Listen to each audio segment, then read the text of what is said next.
Okay, big breath. We made it to the end of 2025. Good job, everyone. Excellent. Though some people like to point out that it is just a random point in the sand. It's not actually like a time frame. It's good to have like checkpoints though. And this is one of them. And so in this episode, we're going to take the time to do a checkpoint, to look back on 2025 and talk about what we've learned, and then look forward to 2026. So it'll be a good episode. And my recommendation is that while we're asking the questions, you ask yourself these same questions and also dive into it on the Furlo Capital Real Estate Podcast, where we dive into the intricacies of passive real estate investing and how we did and how we're going to do. So that, so that we can equip people to invest wisely in both property and people so that together we can build wealth while improving housing. I'm James, and this is my wife, Jessie. I am still here. What does that mean? I know. We've been decluttering, and it's just like I'm going to talk about it in some of our like looking back, looking forward things, but it's just exhausting. It's exhausting to get rid of things, which sounds so dumb. That's like when I say it out loud, I'm like, that's just really dumb. I wouldn't say it was a mistake, but one of the things we did this year was we went to a lot of Christmas parties. Yeah, a lot. I think I personally, most? I think I went to 6, and which was a lot. And it turns out like everyone's got really nice houses. It's shall we say we'll put it in a positive light. It's inspiring. It's inspiring to see their homes and how they're set up, and it makes us go, wow, we have a lot of stuff, and it's not nearly as put together nice. So it's all good. It just makes you reevaluate, which is good. Yeah. So speaking of reevaluating, that's what you got to do. First thing you got to do is look back at the year to help you look forward to the next year. Yeah, so that's what we're doing. So we've got 11 questions. Buckle up. The original document that I was trying to look at the date. I think the first time you and I walked through something like this, I think it was in like 2014. No, it might have been like 2008. Yeah, it had to be. It's been a while. It had to be a while ago because we got it from somebody else. We got it from somebody else, and it was in our like network marketing days. Dude, that was the days. The good old days. Yes. We were those like people. Freshly married and selling stuff, buying stuff. Yeah, get those peddling those supplements, baby. But it was good. This practice was actually quite helpful. Yes, that we gained from them, and then we've kept though we doing don't it. do that stuff anymore. Yeah. So that's what we're gonna do in front of all of you. And like I said in our intro, play along. You know, so yeah. Can you link to the question somewhere? I guess a document or something. Probably. Just play along. It's fine. Don't overthink it. Well, yeah. Okay. I would like to download the document that's blank and then write my own answers in. That's fair. That's fair.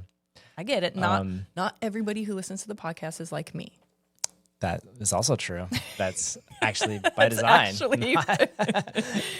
Most of you are not like me, so I get it. Just play along, I guess.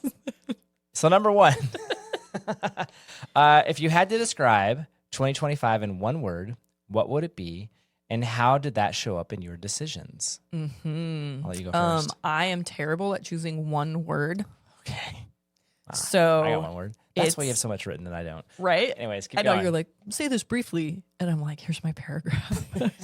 Trust. But trust. In parentheses. But verify. The team. Trust the team. Okay. It's not just tell me more. Trust. It was like trusting my team. So it's like trusting me with our investments and businesses. Right. Yes. Or trusting other people to run with things at my job, or trusting the kids to take care of their own stuff. There you go. Trusting the dog not to chew our socks and shoes. On. No While trust. we're sitting there. No trust. He has no trust. There's a high potential that he's doing that at this very moment. This guy is Even though he has plenty of other things to chew. He's regressed. He's trying to, I don't know, whatever. Yeah, it's okay. Anyways, so my word was trust. Trust my team. That's a good word. Because my capacity and bandwidth changed a lot this last year. And I realized I couldn't do all the things that I used to be able to do. And I had to trust people would help and step in. And they did. And it was often better than what I could do alone. Started last year in 2025, but continued in 24. Yeah, it started in 24. I feel like it's just been a continued adjustment in 25. Yeah, which is I fight it because I like to have control and I like to be in charge. Yeah, and it's hard to trust somebody else with decisions and finishing projects that you've started. And it's like, okay, I can do this. Interesting. Oddly, mine is kind of related. It's documentation is my word, because I did a lot of what I would call handshake deals this year. Not a lot. Yeah, I did 2 of them. Yeah. And they both ended up being very messy at the end because there's different assumptions about what was going on. And that was one of my learnings is, I mean, I love the idea of a handshake, the idea of a very simple like sales agreement. Yeah. Thank you. I love the idea of that, but one of the things I learned this last year, again the hard way, was it just doesn't. Yeah, you need to write out. There's a few things you need to write out, and I've even had conversations now where we've had the conversation, and then I've now sent an email saying, "Hey, here's what we talked about. I'm intentionally trying to we're agreeing to do this," and so not just leaving it at a verbal thing, even if it's a verbal thing. That was some learnings. It just made it hard. Things turned out okay in the end, but it just made it a lot harder than I think it needed to be. Sure. Because it turns out our memories aren't great. Yeah. On the property management side, I figured that one out really early on, and so we're good there. But yeah, on the sales side specifically, and on the syndication, setting that side up, I know the documentation that's been drilled into me enough not to do anything handshake there. But yeah, so that was big. That was a big one for me. Yeah. You want to read number 2? Number 2, what surprised you most about how you showed up as an investor in 2025? Yeah. I bent my answer on this. I was like, am I an investor? I was like, yeah, I totally 100%. am an investor. It's just not as day to day in my face as it is with you. But yeah, that's fair. Yeah, give me your answer first. So for me, honestly, it was just building a team requires a totally different skill and knowledge set.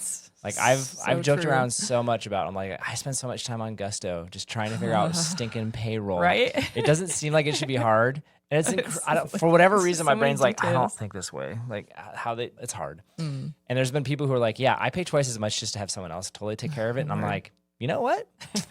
that actually might be a pretty good deal now that I've gone through this a little bit. Of course, now it's all set up, so it's fine. But I think for me, that was just one of those, that was a surprise thing. As you invest and you grow, you can't and shouldn't do everything on your own. And so you got to build a team and just managing that team and leading them. Yeah. But then there's just all of the compliance side of the world. That honestly was a surprise to me. Super interesting. That you got to follow the law when you have yes, you other do. people's lives underneath your control. Yeah, if you're just a solopreneur just going at it, it's actually it's super straightforward. Set up an LLC, you're off and rocking and rolling.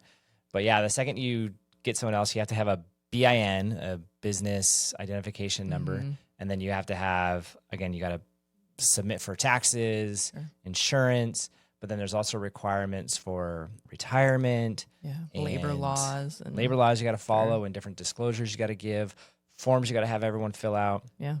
And for years I played the contractor game, but now it's no, these people, they're working for me full time, right? So they're not contractors anymore. Yeah. But anyways, that was not really related to investing. It's more like running a business, but it's an investment business. Anyways, yeah, you're investing in your business. That was definitely when I was like, oh, this is a thing. Okay, cool. Yeah. How about you? I said I support you in our investments. What a surprise! And I do this podcast. Yeah. That is how I show up as an investor. Most? Was there any surprises in there? We're just going to let that go. You were surprised by how much fun you had on this podcast? Yeah, I mean, surprised you made it to 100? I am on some level, because I was not a believer at the beginning. Oh, man. I will be honest about that. Dang. So it's okay. This is support my hubby. We're doing this. This is a thing. It's good. It is good. People are listening. They're learning. Now that we kick the dog out, it's so much better. It's so much better. Oh my gosh, he was annoying. Yes, I agree. That's a good one. What decision felt small at the time? I struggle with this question. What decision felt small at the time, but ended up shaping your year, financially or strategically, more than you expected? This has nothing to do with real estate. That's fine. It doesn't have to. Because I reflected on me. That's allowed. And this is not my day-to-day, but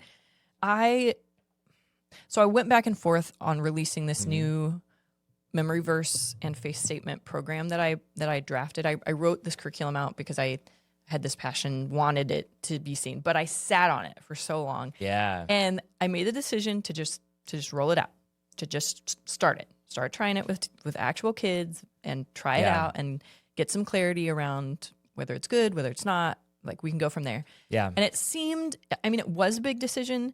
It seemed small at the time to be like, just take that. Okay, all I have to do is just start it. Just hand out the first layer of this thing. But it brought so much encouragement and clarity and like movement forward. And I'm like, oh, this could be a big thing. Like I'm testing it out. It's working really well. But when I pitch it to people also, they're like, can we have that? And I'm like, oh, yeah, I could package this, make it look real nice, have a designer kind of redesign things so it flows really well and sell the curriculum because it's a package deal, you know? And I didn't really, I hadn't really opened my mind that big yet to be like, oh, this is like a sellable curriculum. Yeah, I could do this. That's cool. That's huge. Yeah. I love it. For me, like I said, I struggled to answer this one. So I felt like there were times when I was just potentially too flexible on the buy side. Okay. Which was more of I was intentionally trying not to push hard and do the hard sales thing. But I think I was too flexible. So like we had one deal that we did this year. It was up in Independence. And it was this guy, he wanted to sell, and it was actually awesome. He saw a Facebook ad and responded, and we kind of went through the whole process. But like we had it under contract, and then he just kept waiting. And we kept being like, oh, we're just going to wait. We're just going to like try to be flexible. Yeah. And I think in retrospect, like I was too accommodating on that. And then we had another one where there was, we talked about this on a podcast earlier this year, that the whole scammer thing. Mm-hmm. And that was another one where they ended up selling to somebody else. And I don't think we were, I'm going to use the word pushy enough. We didn't pursue them. Yeah, maybe not decisive enough or. Yeah. So, but it was an intentional decision. Sure. To be like, hey, we want to be cautious. We don't want to push. We want to help. And I think there's half a step more that I would like to see us take on that sales side of like just regularly making that ask. And part of it is I've been reading some sales books recently, and I just like learning. No, you can make the ask tens of times. And as long as you're not overly pushy and they feel like they're being heard, like you can keep doing it. Yeah. That's just, I think that's a place where, again, I think the decision was just to be too, I don't want to push. Yeah. And I should have pushed more. Yeah. And I think it hurt me financially. Sure. It had bigger consequences than you thought. Yeah. All right. Well, what risk did you take in 2025, financial, relational, or strategic, that still makes you uncomfortable to talk about? This question is uncomfortable. I'm going to go back to the thing related to my year. My word was just letting handshakes persist. That was uncomfortable. Yeah. Which is ironic because it's like, it seems like that's more comfortable because you're like, we're accommodating everybody. We're just being chill. Yeah. It's easy. It's simplified. And it's we're all friends here. It's actually worse. In retrospect, it was a risk. And I just, and it's funny, there was a point in time in this year where I recognized, I was like, oh, there's a misalignment here, or I was like, I could see it coming down the line, or I was like, there's a problem coming. And the risk was I decided not to ruffle feathers early on and see if it would work out in the end. It didn't snowball, so it was fine. Sure. But that was a risk. Yeah. And I knew it. Than it needed to be. And it just didn't auto resolve itself. And so I was like, come on. And so it definitely hit financially. The jury's still out on the relational side of it for one person. So I'm still like, it's pretty fresh. So I'm still not like loving to talk about it. Sure. I'll talk about the lessons, but yeah. I feel that. For me, you're going to laugh. It was hiring help to clean our house. Cut. I love it. It is so nice to come home to a clean house. And I still feel like weak or guilty for having to do this. Yeah, it's weird. For having to get help, huh? Yeah, for having to get help, or for almost like, man, I love it. I should be able to clean my own house. Why can't I clean my own house? I don't know. I just feel inadequate. Although I did the carpool run today and dropped off kids at other people's houses. Yeah. And there was a cleaning service in front of my friend's house, and I was like, hey, people do this. There you go. This is when we're moms and we have full-time jobs, it's a thing that it's good. We can spend more time with our kids or our husbands doing podcasts because we're not cleaning everything. I was listening to something. Oh my gosh, I'm not going to remember it now. I can't remember if it's a Dan Martell or an Alex Hormozy or, one of those guys where they were talking about, like one of the VC incubator types of places. Anyways, they said it's like a venture capitalist where for companies. VC. Yes. What do you think I said? I thought you said feces. Oh. Feces incubator. I was like, That's we are gross. talking about cleaning. Yeah. Where is he going with No. this? Oh, man. No. VC incubator. Yes. Much better. Yes, I understand. And glad we clarified that. Sorry, everybody. And I want to Google feces incubator. I don't think you do. I don't think you do. I don't want to, but I do because I'm pretty sure that make sure you exists, put that in and it's like, incognito mode before you get it done. Anyways, okay. Yeah.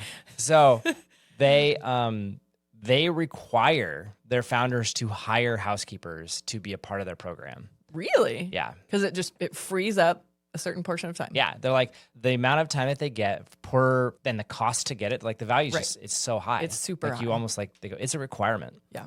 Because they're like, we don't want you cleaning. We want you coding or doing whatever they're doing. Yeah. Yeah. No, it's totally true. So it's totally true. I should not feel uncomfortable about that. No, you shouldn't. All right. Oh, I asked that. I turn? asked number 4. It's your turn. Yeah. Okay. What did you answer the question? Yeah. Yeah. House cleaning. Yeah. Hiring a house cleaner. I'm following. Really. Okay. What's something you didn't finish in 2025 that you're still carrying with you? I feel like this is the perpetual answer. Emails and computer files. I did a push to get things like organized and like clear out the inbox. And I'm like, oh my gosh, I'm not going to make it. Like, I'm not going to make it by the new year. I can just see I clear out a few and 10 more show up. I'm like, oh. I'm not even trying right now. The inbox is bad. That's fair. And then so I got into this snowball habit, which I know is really bad. I create files. Okay. Yeah. So I create files and I have newsletters and ongoing things. Okay. And typically there's a bunch of documents and or images or things like that I just store. Okay. And I put on a hard drive so I can reference later if I need them. And then I save the lessons and I refer them so I don't have to rewrite them. All the things. So far, so good. So I have a bunch of stuff. Typically, I had been having my external drive and just putting it where it belongs right after I used it or got it or downloaded it. Okay. And I got into a bad habit of just sticking it in a file this later folder. Oh. And so I opened that and tried to put some things away and was like, oh, wow, this was bad. Why did I start doing this? It's like the kid who shoves things under their bed. I wonder where our kids get the whole, we're just going to stuff things in our rooms and not worry about it. Later. It's fine. Just deal with it later. I know the clothes basket's right there, but I'm just going to drop it. Yeah. Yeah. Okay. Well, I'm dealing with that and that's fair. Carrying it. For me, It's real. For me, it's getting my CCB license. Oh yeah. I kind of forgot you were doing that. Right. So I've done the class, passed the test, submitted all the paperwork over. It's definitely over a month and a half ago now. Uh-huh. And I remember at the month mark, I actually called them up and was like, dude, what's the deal? And the lady was like, oh, we haven't even looked at it. It takes 6 weeks for us to process it. Okay. There's nothing I have to do, at least not that I'm aware of. But yeah, that's a little weird. I mean, okay, I get it. It's something you didn't finish, but it's just unfinished. Correct. Something unfinished. It's still there. It's still regularly. I'm like, hanging out. Yeah.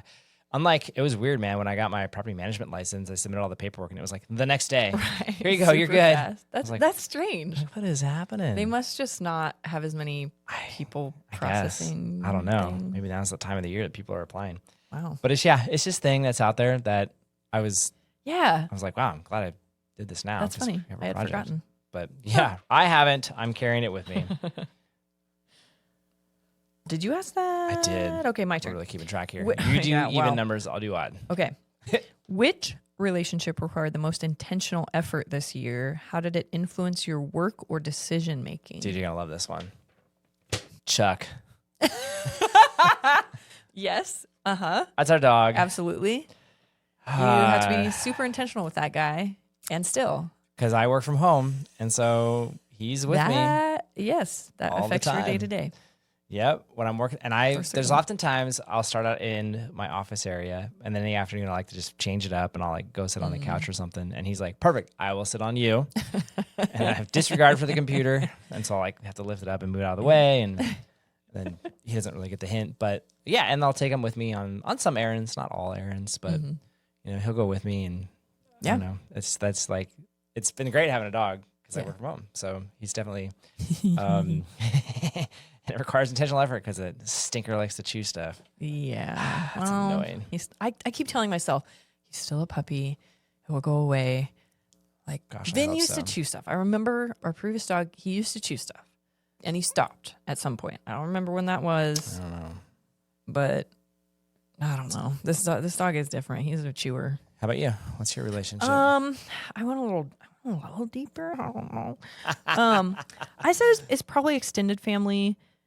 Oh, just because it's like it's challenging not being in the same state as extended family. So I do have to be intentional about we do a family call, and I need to be on it, and then just reaching out. And it's hard. Like this phase of life is just hard. You're pulled in both directions. You know, it's like fair. You've got kids and you're in the busy and you're doing it, but like you have your extended family too that you want to reach out to and support and encourage. And so I felt that tension of like, I need to be really intentional about this. Otherwise, it's just forgotten. Yeah, that's good. And there probably were phases where it was just like, I haven't been giving that enough attention.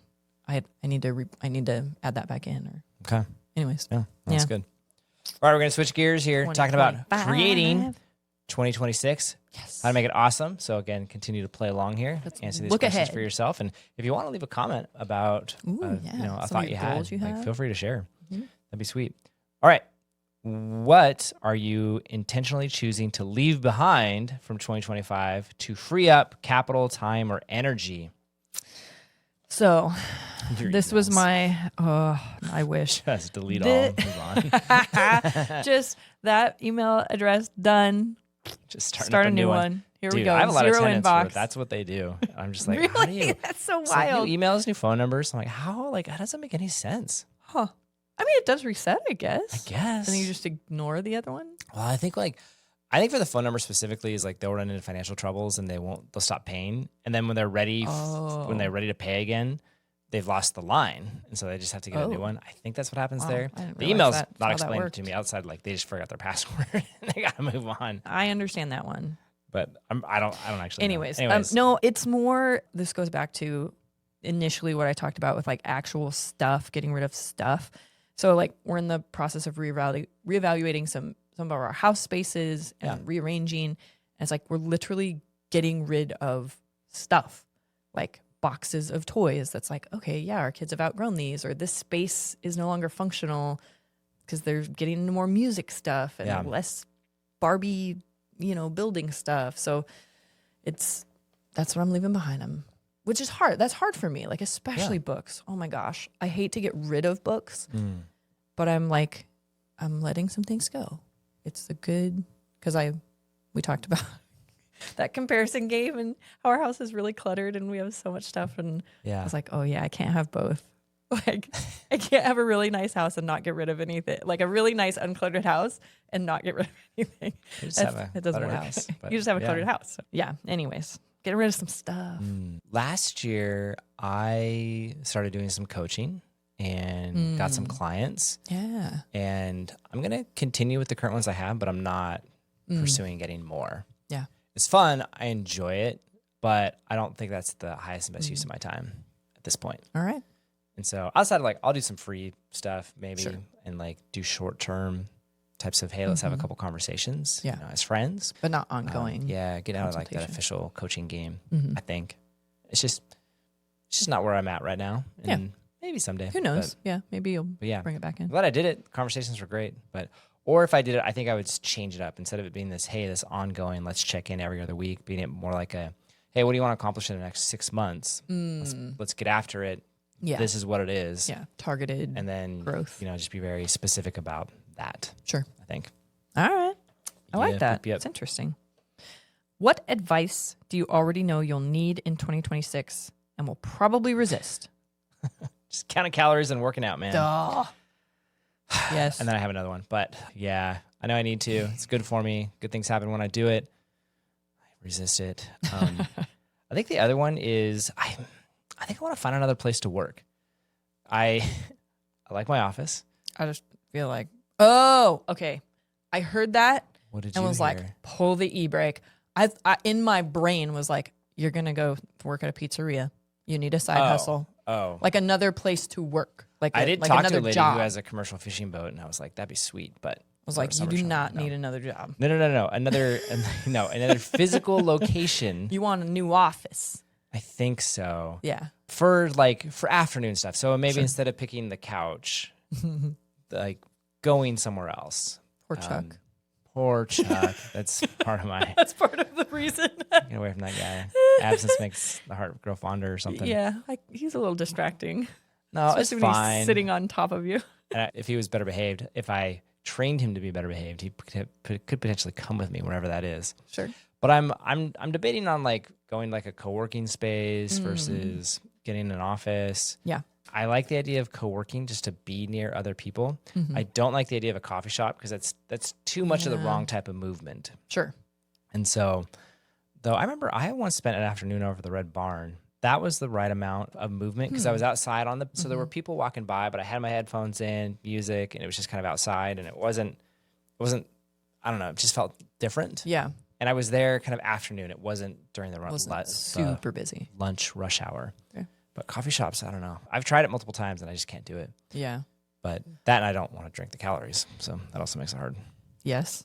The Red Barn though is like yummy food everywhere, right? Yeah, but they don't care if you don't order anything. Oh, because it's sit down at the table. Yeah. I'd just be tempted. Nope. Anyway. How about you? What are you gonna resist? I already know that probably people are gonna advise that I take some things off my plate and or get rid of things, maybe actual stuff. Okay. And that's hard for me. I don't like that. That's right. I don't like to say no. That's fair. But I probably should. What skill, habit, or way of thinking feels unavoidable if you want to become better? No, if you want better outcomes in 2026. So what skill, habit, or way of thinking feels unavoidable if you want better outcomes in 2026? Yeah, this one was hard for me. But honestly, I think it's just I need a more contented mindset about things. Okay. And I like perfection. I like making things better. I like that about you too. But it also can be very discouraging because you never arrive. It's always like, this could be better. This could be better. And it's like, okay, finding that right balance of saying, I'm going to push to make something better, but I'm also going to be content with where we're at. And that second part is like, I rarely get to that point. There's kind of always this nagging like, this could be better. And it's like, hey, I can have both. Like there can be striving and pushing and doing better and also saying, I'm happy with what we accomplished and where we're at and the movement that we're making. And so I'm working on that. Yeah. Okay. Like it would just change. It's me changing. It's not necessarily the outcomes changing, but I'd feel a lot better about it. Yeah, that's fair. For me, it's generating leads. I think that's a skill that I want to get better at, especially on the property management side. Because I grew all last year. It was all word of mouth, referral, organic. I didn't do anything. Right. And I would like to grow more. And I want to be intentional about that growth. And so I think that's a skill that I need to work on. And I've got plans. It's a good one. Which would be good. And even on the investment side, like getting leads for buying places, it felt like it slowed. It was weird. It was a slower year than I thought it was going to be, lead-wise and deal-wise, deal flow-wise. I mean, it was fine because I still ended up buying, 1, 2, 3, 4 places. But I don't know. I thought it was going to be closer to like 6 to 12. Yeah. So that was definitely, maybe it was 5 this year. Anyways, thought it would be more. So anyways, that's a skill that I want to improve on. It's awesome. If December 2026 feels deeply satisfying, what will have changed between now and then? Yes. I think I was processing this today. I think it's being able to hire an operations manager for my property management business. Interesting. Because it implies that I've done the things that needed to happen. Like I've been able to generate leads, bring in clients, grow the business to a scale where I can actually afford somebody. Yes. And not just a, hey, I'm paying you slightly above minimum wage type of thing, but like some significant dollars towards actually running a decently sized company. Something where they're actually getting 6 figures a year to manage it, and there's bonuses and all that fun stuff in there. But that, I think, that to me would be a successful year, which at the end of the day, if I hit my growth goal, which I think I'll do, because I'm already going to be, in a couple of weeks, be 18% of the way there. So if I hit my growth goal, it should enable me to do that. There's going to be a balance between, it should enable me to do that. It's a balance between making sure everyone on my current team is being compensated well. Yeah. And I actually have a hunch that there's going to be some chairs that have to shift, or some seats that have to shift in chairs. Like I potentially have the right people on the bus. I feel. Yeah, but some role shifts. Yeah, I think that'll happen. And that would be a big role. I don't actually know if I'll get them hired by the end of the year, but maybe it's to be in a position where I'm starting to look for that person. It's going to be a specific role, because they won't have to be licensed at first, but they're going to have to very quickly be able to ramp up and understand what's ideally you'd required. like someone with a little bit of experience, maybe? I think so. Yeah. It's hard. I've got someone on my team right now who could potentially be fantastic at that role. There's just some reasons why they won't be. They can't have that role. Yeah. And so which is a bummer, other than like they're going to be an amazing support person for whoever that new person is. Because I think for me, that would be a huge win, because it would mean, yes, I've figured out how to regularly grow, do it, and I've got systems in place to be able to handle the increased demand. So that's mine. How about yours? Mine will be that I will be able to feel content with unfinished projects or messiness. So it's, again, that mind shift of like, I am working towards clearing this out or making this a clean space, but I'm okay through the process. Okay. So I like it. Yeah. Okay, finally, last one. What one word do you want 2026 to force you to live into? I didn't choose one. Surprise, surprise. Shocker.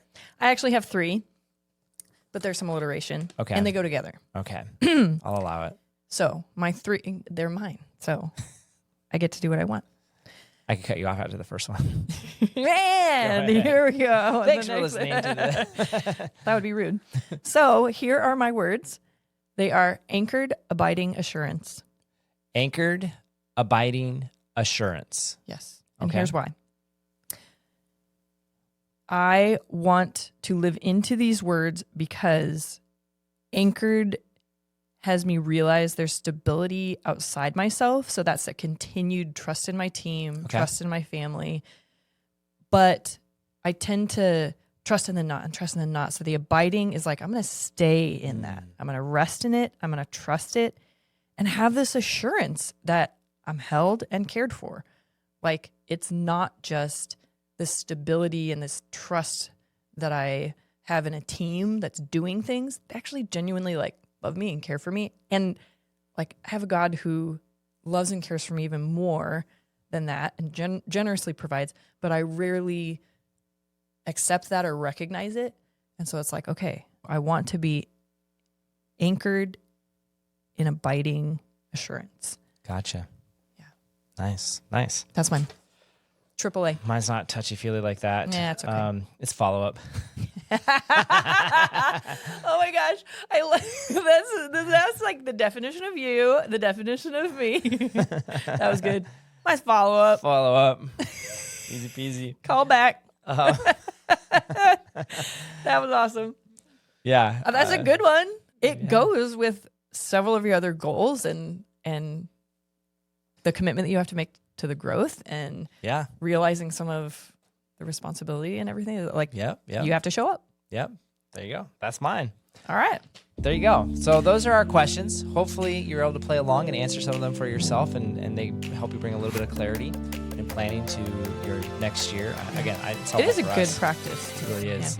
Yeah. With that, thanks for listening. If you want to learn more about what we're doing next year, check us out at furlo.com. You can learn all about our investing thesis and projects that we're working on.